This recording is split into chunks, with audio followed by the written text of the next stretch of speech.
Good morning. We are very happy to have this conversation today with Josh Baer. Thank you, Josh. And let me introduce you Florencia, Giordana Bauer. She's the founder and director of Rolf Art Gallery, who was founded in 2009 in Buenos Aires. She's at the forefront of presenting photography and visual arts of Latin American artists. Florencia is very engaged toward artists, and especially feminine artists, dealing also with archives and dealing with both politics, economics, and identity matters. Indeed, it's part of my context. Absolutely. The reality of Latin American context, indeed. And sometimes photography is the only medium who can portray or capture what we have been through so long, until now, indeed. And Florencia, through Rolf Art, is exhibiting in a lot of institutions and as well in fairs. So she's giving a huge visibility to this Latin American artist community. Thomas Zander, on my right. Thank you, Thomas, for being here. Thomas has founded a gallery in 1996, sorry, in Cologne. It was a photography-based gallery, but also around contemporary arts. He represents iconic artists such as Diana Arbus, Lee Friedlander, Robert Frank, but also young artists such as Tara Krajnak or Joanna Piotrowska. Exactly, I was about to say it. Thomas has a very curatorial vision of how photography should be represented and how transverse it can be on both form, concept, editorial vision. He has done seminal exhibitions such as Lewis Baltz and Donald Judd in 2010. The last show was Joseph Albers, Robert Adams, with main pieces Joseph Albers Museum loaned us and put together with Robert Adams. And the guy who curated the show was Hans Liesbrock, the specialist for Joseph Albers and Robert Adams. Exactly, this was in 2025. No, right now, the last show. Exactly. So thank you, Thomas, for being here. Thank you, yeah. Josh. So here we are. I'm Josh Baer from the Baer Faxt, and we are known for talking about the state of the art market and what's really going on from the inside. We're here at the time of Art Basel Paris to talk about that, but also about Peri-Photo. And the intersection of photography and arts, it seems like I'm back to the old days when I started the early 80s. Is it photography? Is it art? I don't collect photography, but I collect Sidney Sherman. That was like what I would hear all the time. And then we had this enormous rise of photo-based artists, particularly the Germans, I would say, really led the world to like world class. And now we're back to this moment again of like the same argument 40 years later a little bit. How do you see that from your perspective, also from being not in this sort of New York-centric, sorry, I'm New Yorker, New York-centric thing is like, do you see this as the same old story told again in different ways, or how's it different now? No, well, in my opinion, are like different tendencies coming from Latin America, having a different perspective, and having the necessity to promote Latin American artists abroad, because we don't have internal markets, and it's mandatory for us to be participating in our shows or trying to promote them institutionally. Are different like tendencies, of course. But Thomas, you were right. You're in Germany. This was the center of, I'm sorry about of that. But it was great. It is still great. It was great in the 80s, but there's a lot of mistakes why we have problems today in photography. Because, you know, all the, these are different things. To be a photographer, you want to be an artist. And then everybody said, oh, I have to leave to an art gallery like Gorski, Struth, Rolf, all these guys. It's good in the beginning to get a higher price, but the most galleries and art galleries have no idea about photography. He cannot tell you the difference between light jet print and dye transfers, but have nothing to do. So when you don't have the expertise about photography and you don't explain this to the collector, this is a point of coming back. But for those artists, I don't think they cared about that quality of the print. So the collector, you had two different kind of collectors. And I would see it, go to APAD and I see them going through the bins and like, there's a little tiny speck on this one. And Cindy Sherman, if you reprinted it 20 years later, it's probably better actually. But they didn't even do their own prints, okay?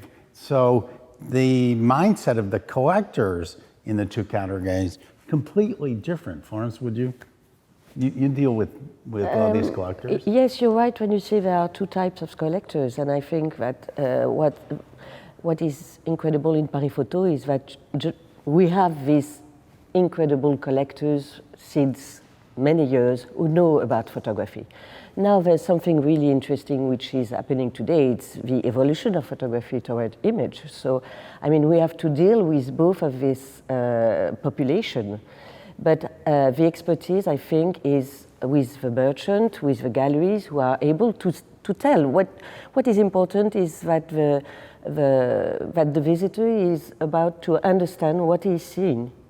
Do you find that you have two different types of collectors who are coming to you that are looking at photos in completely different ways? Or are we back to merging them into this one argument? For me, are the logics of the markets who are bringing these two kind of collectors together. I mean, the contemporary art scene has pushed and is pushing, I think, also Paris Photo to move forward to more contemporary and conceptual, not only vintage or like very old school like tendencies or big names.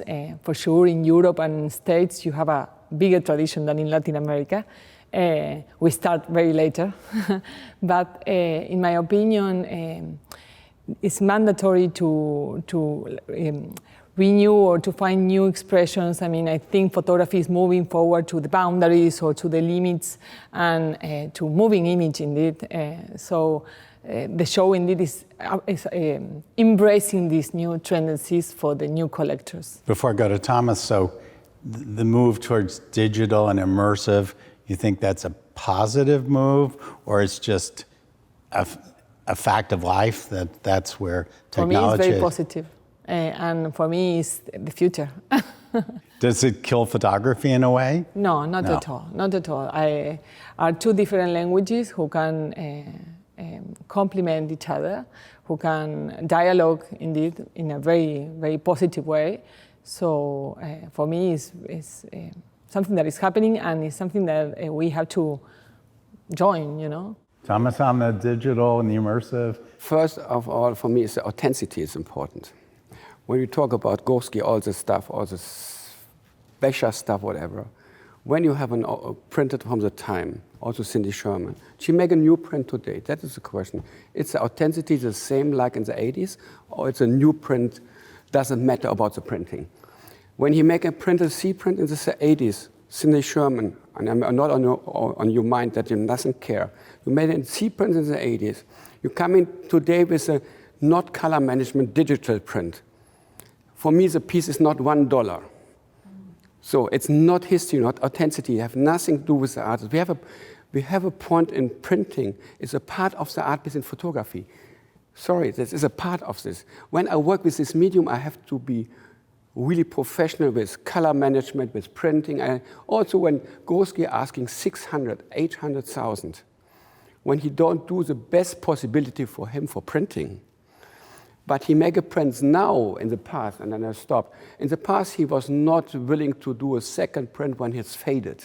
Now he do it because otherwise he don't still have any more market. I have a print maybe. I had a Prada piece on the fair last year. No? This was a perfect condition. When I put this from the 90s, longer on the wall with sun, what you cannot do anywhere in paperwork, and not only in photography. It's faded, you make it new, it's a new print, it's not the same like before. It's a different technique. You cannot make a sea and light print. Today you can only make pigment print in the sides. The paper not exist. But it sounds like you're making the decision for the artist. It's like the artist is saying, yes, it is, and you're saying, no, it's not. At what point does the artist have the legitimacy of that question? Now, when they do it for the market, that becomes maybe tainted but I think I would disagree with a little bit that all of them are doing the same thing, and because the technology's changed. I mean, go over to the Louvre and see how many things have been repainted, unvarnished, restored. We have the whole history of art where people, not the artists, are coming in centuries later and putting them back to the original state. Are they no longer the same painting? Well, restoration is not the same as printing again. And I agree with Thomas. Of course, the paper, the quality of the paper, and of the printing which has been done originally, is part of the value of the artwork.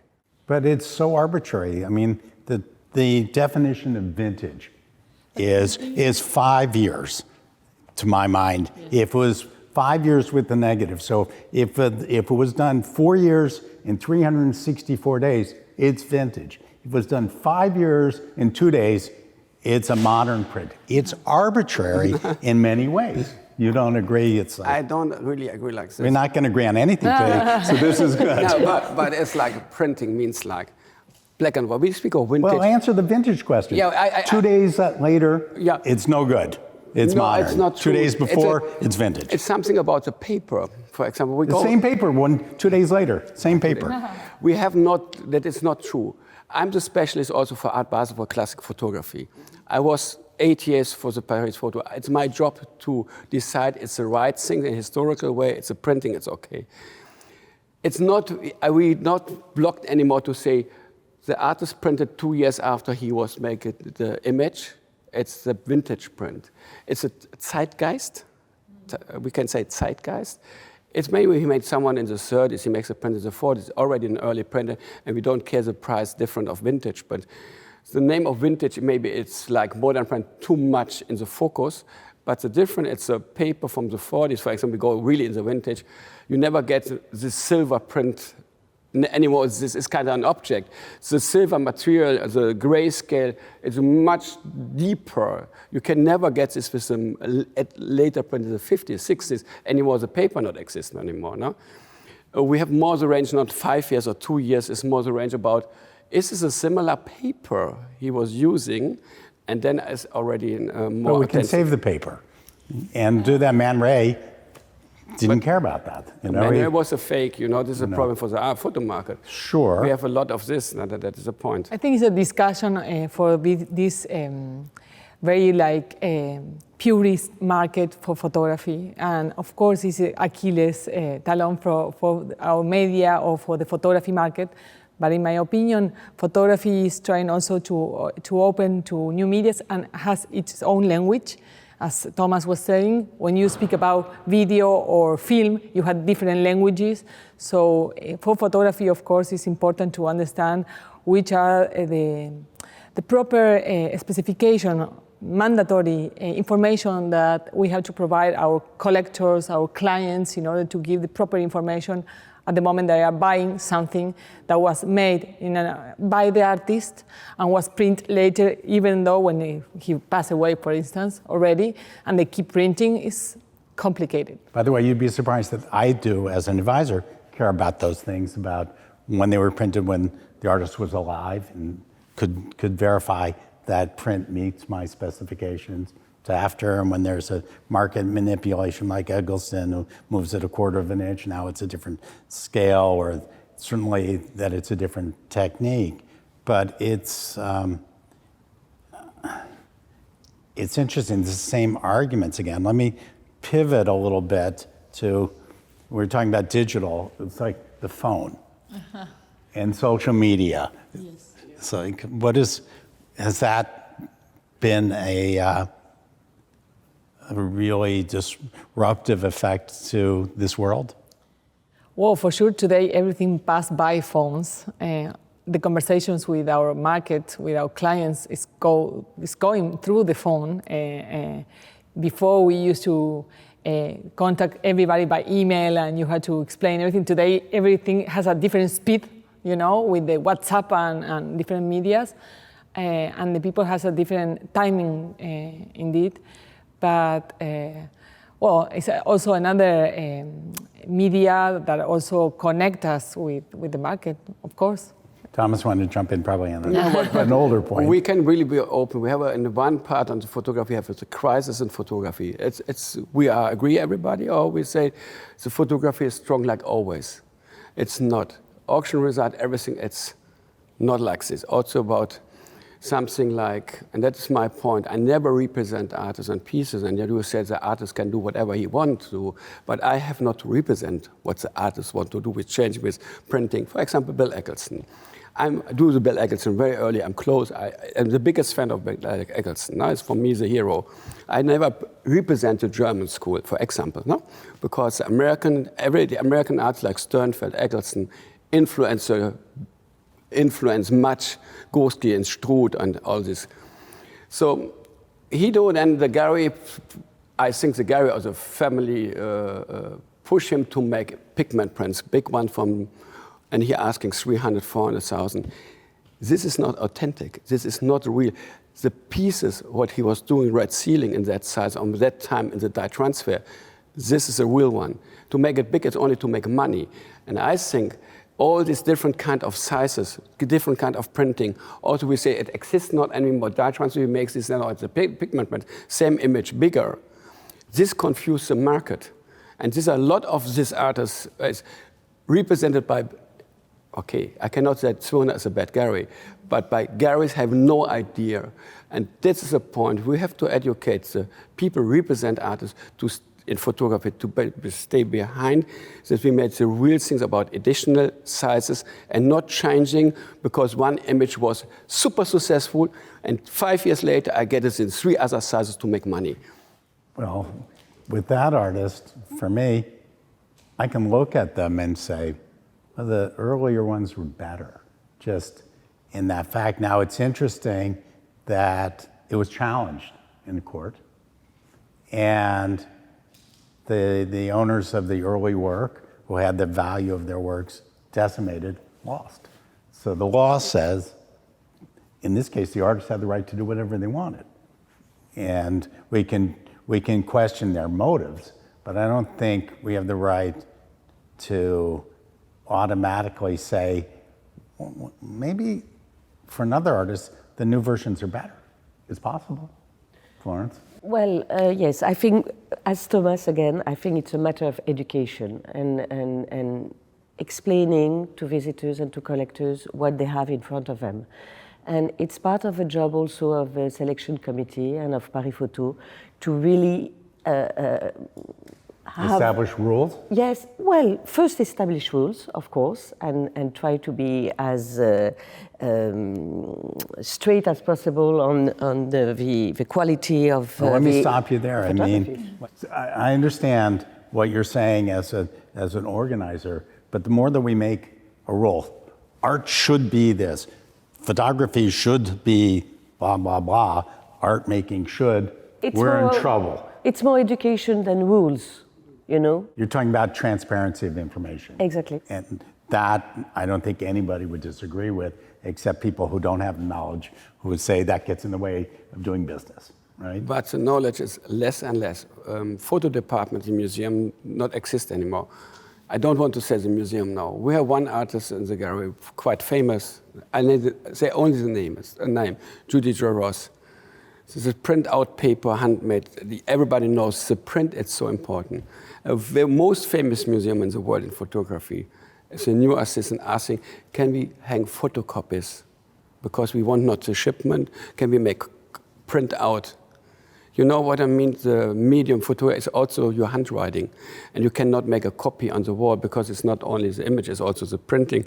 Print-out paper is something gorgeous. It's like a dye transfer, or you do not an inkjet print next. But here's the problem. It's like for museums. Now, they used to collect too, because when they show, and it's going to deteriorate. That's just a fact of different ones in different ways from different conditions. I've had that problem with arbusts of my clients that have faded, some not. So if you can have two, and the museum stores one, dark and all that, and shows one, because it changes over time automatically from the light, from the air, from all that. Should we go back to that, to preserving a print perfectly as is, or arts are living objects?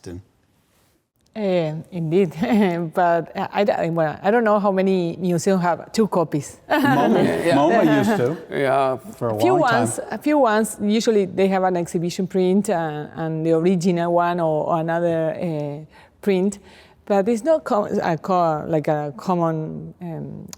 But I want to say we want to coming back that the people looking quality, and I'm not for the mess. So my part is, I don't represent artists. Also, when you say the artist is free, I make my rules. I represent what my rules are. I want the best quality, best context for myself, for me. So that's the point. I don't know. Let's get back to Florence for a second, just to close the loop on that. You're saying, Perry Photo, you as the director of that, your responsibility to the audience that's coming in for what are these rules of. Curious what they might also be? Well, it's knowing about the edition, knowing about the date. Sometimes we have the provenance. As we were discussing, it's about information and it's how galleries are committed to inform the clients when they are in the show. So when we are, for instance, in the committee, we really try to have the entire information and background and information about the galleries, they're committing with the artists that they are working with. I mean. So you're saying you have to say how many there were in the edition? Yes. Okay, but well, back 100 years ago, we don't know. No, yeah, except so for that whole standard changed because money came in, right? The money changed the world. Money changed the world of photography. Yeah, not only in the art world, it's the same shit. In the art world too, it's So it's the art world. I'm much in the art world and secondary market. We do a lot of this. It's crazy. You have to be so careful. The most important things today, it's especially in art, the provenance. When the provenance is not top, forget. I never take something. I never sell without get from the archive. Whatever a provenance letter, and when the provenance is not 100%, I tell you, I was 3 years ago, someone offered me Richard Prince, Cindy Sherman, all the stuff for 10 million. There's now big things happened. Now, Richard Avedon, Mapplethorpe, all fakes, perfect made. Perfect made. And that was the tell, they were perfect. Yeah, and perfect made. But perfect is dangerous. Watch out, perfect. Perfect made, it means for me, not perfect enough. Because for some people on the world, in auction house was selling this, I was lucky. Someone offered the very famous Irving Penn piece, a big one. And Tim Jeffries told me before, this is a collector, he has this in London in his apartment, was in the perfect photo. 3 months later, someone offered me the same with the same number. And that was my evidence that is something wrong. So, and in the art world, we have to be really double-check editions, signing, print dates. This is what the committee do, and in Art Basel is what I'm doing. I go around when we have not the information, that is everything coming. Well, let me pivot this, and I have a point to get to. So when you're looking at a work of art or print, are you looking at that image, or are you looking at, well, that was I can track it from the studio to the auction house to Collector X to this, or are you just looking what's in front of you? Today, for me, it's very important what I have in front, how I connect what I have in front first, and then, of course, the further information that helps me to make the right choices. I mean, the reason I say this is it's fascinating to me. There was a big forgery scandal through Nerdler, and there was a big collector, you can look him up, who bought a Jackson Pollock, they thought. And every day he looked at his Pollock, and he loved it. He bought it because he loved it. He loved it on the Monday when he was looking at it on the wall, And then Tuesday, when he found out that it was a fake, suddenly he didn't love it.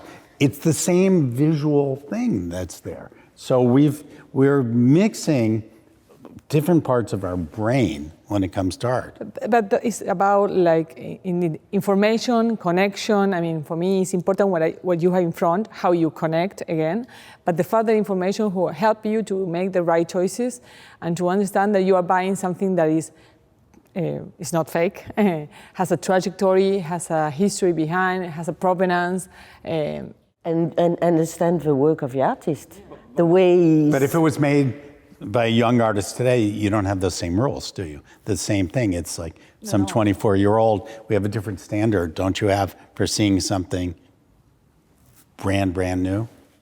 Of course, you in that case, but you can understand which gallery is working with, how he's presenting the work, where are the institutions who are looking for his work, which are the kind of publications that validates this starting point for the artist. Younger artists don't have the history. When I have a piece must have an history, I put a piece on the wall with the same image without the history. I feel that. And maybe you can... you can see it. Oh, it's not the same. You know what I mean? It's a young artist. It's a young artist. He have to deliver her history in the future. But you get in history pieces 20 years old, have already a short history. So. But maybe you could tell about Tara Krashnak, for example, the way you follow her work and the way she increased value on the market. Yeah, but Tara, that's complicated. We need 20 minutes because. Okay. But only to come back. No. But I come back later to Tara. But to coming to something when we're starting about classic photography, and I'm definitely, my opinion, classic photography coming back very strongly is kind of vinyl. I collected vinyls, records. And now the younger generation interested to the real stuff. Vinyls, and here we cannot discuss this. Digital are crosses and analog are points. Points are much softer, much closer than crosses can ever go in digital. You can make millions of pixels. The same is with vinyls and CDs or whatever, streaming. You have 20 times more information, it's more soft, more space, more room. This is in printing the same in digital and analog. So I don't want to come always back to analog. I have younger artists do digital things when it's not possible to do it other way. No? But I think for me here sitting here to say, I believe in photography and the real stuff, and we have to educate also people buying that. And I spoke with Nicola Ernie about this. She have a huge collection now about photography. And I was by the dinner this week. I said, we have a discussion here. What it's you feeling, how we can catch the people. She said it's environment, but she do it different. The younger generation needs some more surround, like sitting on the sofa, have a good picture on the wall and something like that. She doing like this. She is collecting design. And you go to the museum, it's the best photography and the very contemporary best Basquiat and photography, young photography. And that is the way she said the people like. Well, my next point that I was trying to get to, and I'll ask this first of Florence. The art world and the art market has a great opportunity to become much broader. I mean, just walking around Art Basel or Frieze, you see thousands of people in there interested in art. I see that as like an enormous opportunity that most, particularly galleries, are struggling to capture. And I think, how do you expand this world? I mean, how do you make it more, does it need to be exclusive, elitist, democratic, transparent, opaque? How do you see this, Florence, from your vantage point? Yes, you're right. Well, moving to the Grand Palais last year enabled us to have much more visitors. So last year we had 81,000 visitors in 5 days. And it's very interesting to see that linked also to the evolution of the medium of photography toward installation and digital. We moved to the range of visitors and of collectors, of the typology of visitors and collectors is much wider. We see that there are so many fields which are covered by the image and by photography, that we tackled a lot of younger visitors from the fashion departments, from the design, from architecture. So we see that it interests a very wide range of persons, because we are all fascinated by image today. So that was interesting, and we really felt it, especially last year moving to the Grand Palais. And Thomas, in the gallery, isn't it hard to get people to come? We have a Paris gallery here. Here in Rue Jacobs, the smallest but the nicest one. It's only 150 square or 8 meter, and I do only one installation, one work to focus on one piece. I get every day 100 people here. In Germany, I do have a big gallery. Like I do Joseph Albers, Robert Adams, a lot of people coming. It's true. Means a lot. It's 20, 30 a day. It's a lot. When I do a good show, Louis Bolt's was good now in Industrial Park, but when I do my younger artists, I have maybe one a day, then 3 days, no one is coming. So when I do not...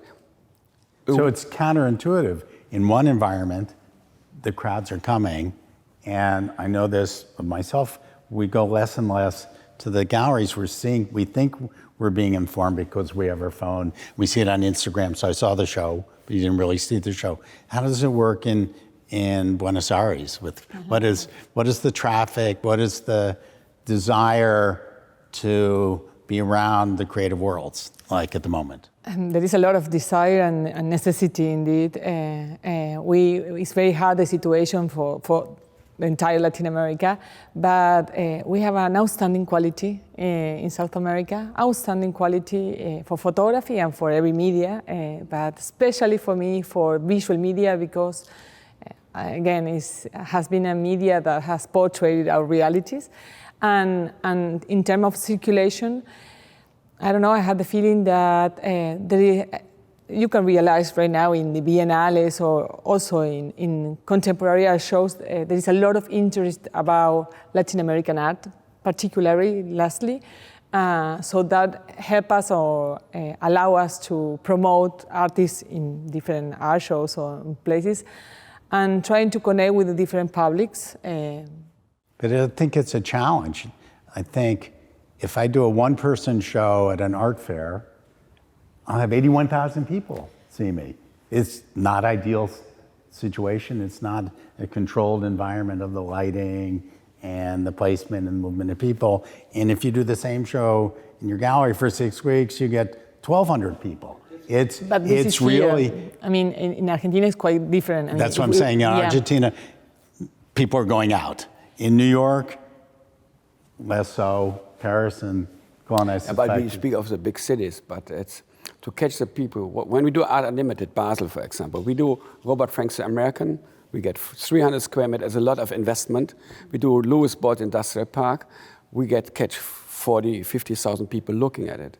Then the investment is good. You make this, maybe as I said, you get your audience. This is the point why we go to the fair, to get an audience we don't never catch in the gallery like this. Paris photo especially, only Paris photo. I can't complaining Art Basel and many things. I can say what is the strong point of Art Basel. The strongest point of Paris photo for the gallery, it's no art fair in the world, I do a lot, have the strong group of museums people coming like Paris photo. This is crazy.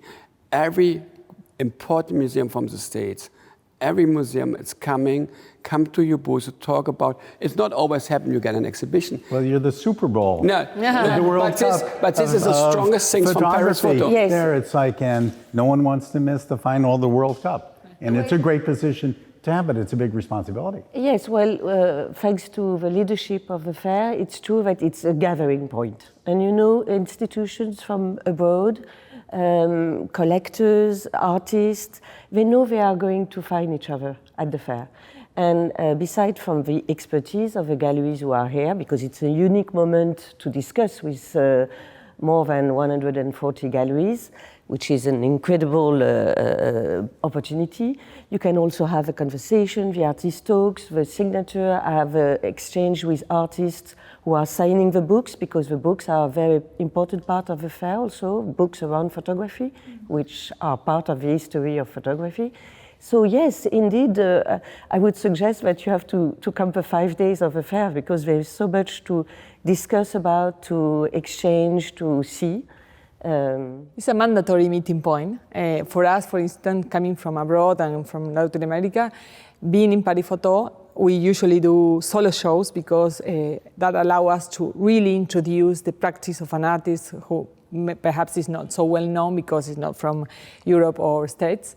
And for us, the show has been a very important platform to connect not only to collectors, with institutions. After the show, many institutional exhibitions come, publications, festivals. I mean, we have been able to connect worldwide thanks to Paris Photo, for instance. One last quick question on this point, Thomas, because you're in a unique position of showing an Art Basel Paris.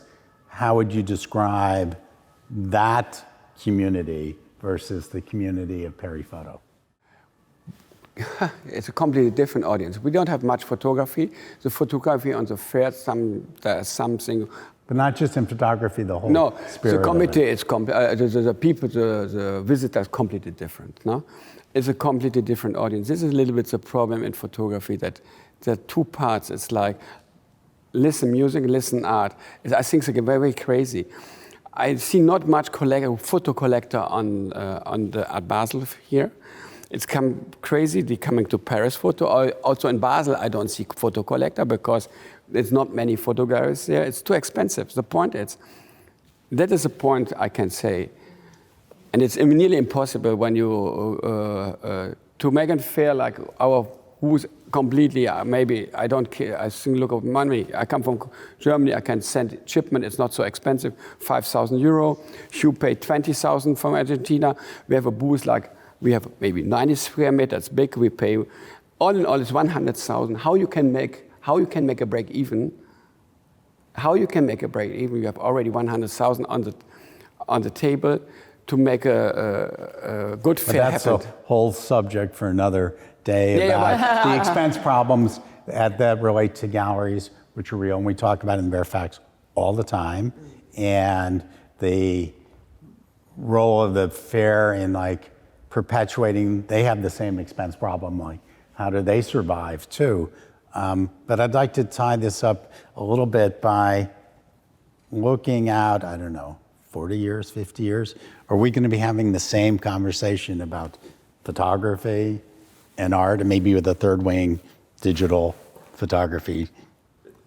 I'm going to start I have the with feeling ladies first. I start doing contemporary art shows with photography, and for me it was incredible how working with the boundaries of photography in those kind of contemporary art shows, photography start to compete and to be part, not only to compete, to be able to compete could be, and to work on that, like in Art Basel Miami or in Art Basel Paris as well. I mean, you can deal with photography in those shows as well. 40 years from now? We represent extended photography anyway. I'm always in the context now. So for me, nothing changed. So, but I think we have to be careful about what we give out and the education in the future. Florence? Definitely education. 40 years out? Definitely education. Yeah. Same need for educating? Yes, absolutely. I'm going to make one final point, which is it's amazing that the word NFT never came up, because looking 40 years out, I'm looking 3 years back when that was the dominant new form. And to me, it's kind of remarkable that it just occurred to me to bring that point up, that it never came up. So the speed of how things can happen can be, can they spike up and spike out. So of a longer view, it's like all these things are media. And drawing's no more important than sculpture, than photography, though my mother being a painter would argue painting's more important, but it's like all these things are, I'm hoping they come together and fight and come apart and fight, and that there'll be things 5 years from now we won't even have expected. So Florence, do you have any parting words other than come to Paris Photo? It is the best place for that world by far. The Super Bowl, the World Cup, good food, good hotels, all that combined. No, it's a matter of learning more. And thanks to the galleries, thanks to the publishers, it's really interesting. And when you go out, you feel more rich of what you saw and what you learn and about your exchanges. Well, hopefully our audience was provoked by these thoughts and questions and will internalize all this. It's like, come back to us. What did you learn, not learn? This is like a process, so we'd like to hear from you. And thank you.